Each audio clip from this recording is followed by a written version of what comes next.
আসসালামু আলাইকুম রহমতুল্লাহ। প্রিয় দর্শক শ্রোতা, আজকে একটি তিক্ত অভিজ্ঞতা নিয়ে কথা বলবো।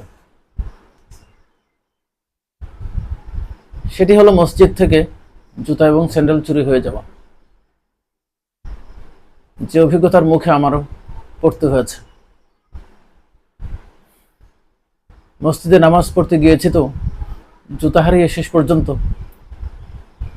খালি পায়ে আসার জোগাড়। কারণ শার্ট প্যান্ট পরা ছিলাম তখন।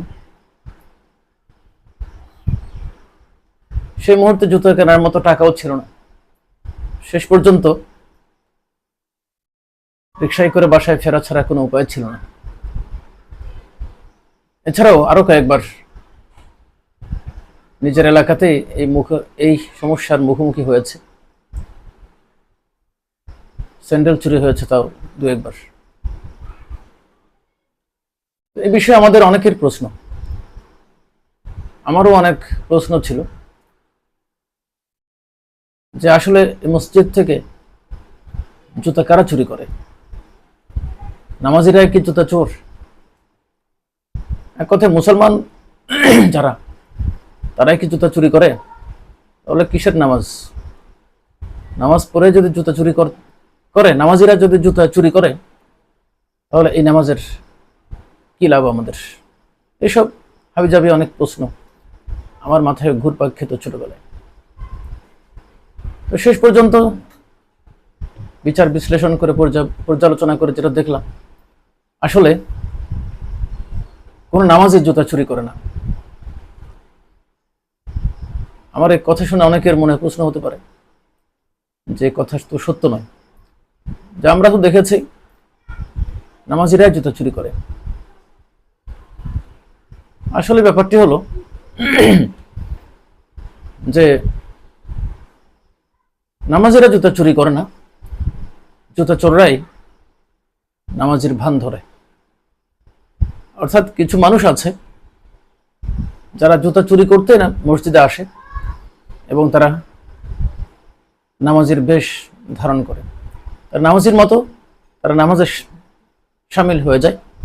আর নামাজিরা যখন নামাজ শুরু করে দেন, তখন ওইসব জুতা চোরেরা, অর্থাৎ ওইসব নামাজের বেশধারী জুতা চোরেরা তখন জুতো নিয়ে পালিয়ে যায় বা পালিয়ে যেতে থাকে। কোনো কোনো সময় অবশ্য ধরা পড়ে যায়, এমন ঘটনা ঘটে। আসলে এটাই সত্য কথা যে নামাজিরা জুতা চুরি করে না, জুতা চোররাই নামাজির বেশ ধারণ করে মাত্র। এই ক্ষেত্রে আমরা একটা কথা মনে করতে পারি যে নামাজ পড়লে যে মুসলমান হওয়া যায় না, এই কথাটা যেমন সত্য, ঠিক তেমনি ভাবে মসজিদে গেলেই নামাজি হওয়া যায় না। কারণ নামাজ একজন ইমানদারের জন্য শ্রেষ্ঠ ইবাদত। ইমানের পর ইসলামের দ্বিতীয় স্তম্ভ হল সালাত কায়েম করা। এখন যারা নামাজ পড়তে গিয়ে বা যারা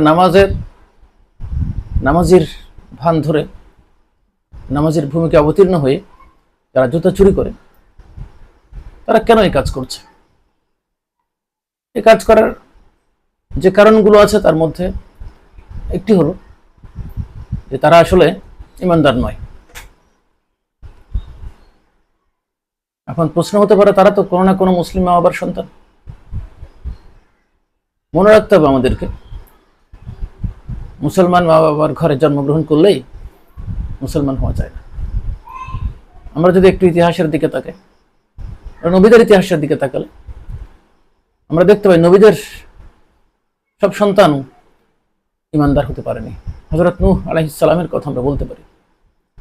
নূহ আলাইহিস সালামের সন্তানও তো কাফির ছিল, যাকে সেই মহাপ্লাবনের সময় তিনি তার নৌকায় তুলতে পারেননি। তিনি তুলতে চাইলে মহান আল্লাহ রাব্বুল আলামিন তাকে হুঁশিয়ার করে দেন। এমনকি সে কাফির সন্তানকে তার পরিবারের সদস্যভুক্ত নয় বলে তিনি আল্লাহ পাক রব্বুল আলামিন ঘোষণা করেছেন। তাহলে নবীর সন্তান হলেও মুসলমান হওয়া যায় না ঈমান গ্রহণ না করলে। আল্লাহতে বিশ্বাসী না হলে শুধু পিতামাতা মুসলমান হলে মুসলমান হওয়া যায় না। আমাদের ক্ষেত্রেও তাই। আমাদের ধারণা, এদেশের মানুষের, বেশিরভাগ মানুষের ধারণা যে মা বাবা যেহেতু মুসলমান, আমি অবশ্য মুসলমান, আমার ভেতর ঈমান থাক বা না থাক, ঈমান কি সেটি আমি জানি বা না জানি, নামাজ কায়েম করি বা না করি, হালাল হারাম মেনে চলি বা না চলি, আল্লাহর আদেশ নিষেধের তোয়াক্কা করি বা না করি, অর্থাৎ মন যা চায় তাই করি, তারপরও আবার মনে মনে ভাবি আমি তো একজন খাঁটি মুসলমান। খুব সহজ কথা। একজন ডাক্তারের ছেলে যেমন ডাক্তারি না পড়লে, ডাক্তারি পাশ না করলে ডাক্তার হতে পারে না, একজন লয়ারের ছেলে যেমন কেবল লয়ারের সন্তান হওয়ার কারণে লয়ার হতে পারে না, একজন ব্যবসায়ীর ছেলে ব্যবসা না করলে ব্যবসায়ী হতে পারে না। ঠিক একইভাবে মুসলমানের সন্তান ঈমানদার না হলে, ঈমানের পরিচয় তার জানা না থাকলে, ঈমানের স্বীকৃতি অন্তরে এবং মুখে স্বীকার করে বাস্তবে রূপদান না করলে সে মুসলমান হতে পারে না। এই কারণে এই বাই চান্স মুসলমানের কিছু সন্তান তারা এমন সব কাজে লিপ্ত হয়ে যায় আর তারপরেও তারা নিজেদেরকে মুসলমান ভাবতে থাকে। হাদিস শরীফে এমনও আছে, যখন কেউ চুরি ডাকাতিতে লিপ্ত হয়, যতক্ষণ সে চুরি এবং ডাকাতিতে লিপ্ত থাকে ততক্ষণ পর্যন্ত তার ঈমান থাকে না, তার ঈমান তার কাছ থেকে বেরিয়ে যায়, উপরে উঠে যায় ঈমান, যতক্ষণ চুরি ডাকাতিতে লিপ্ত থাকে।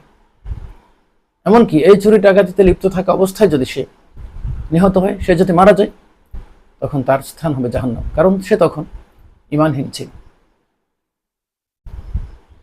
অথবা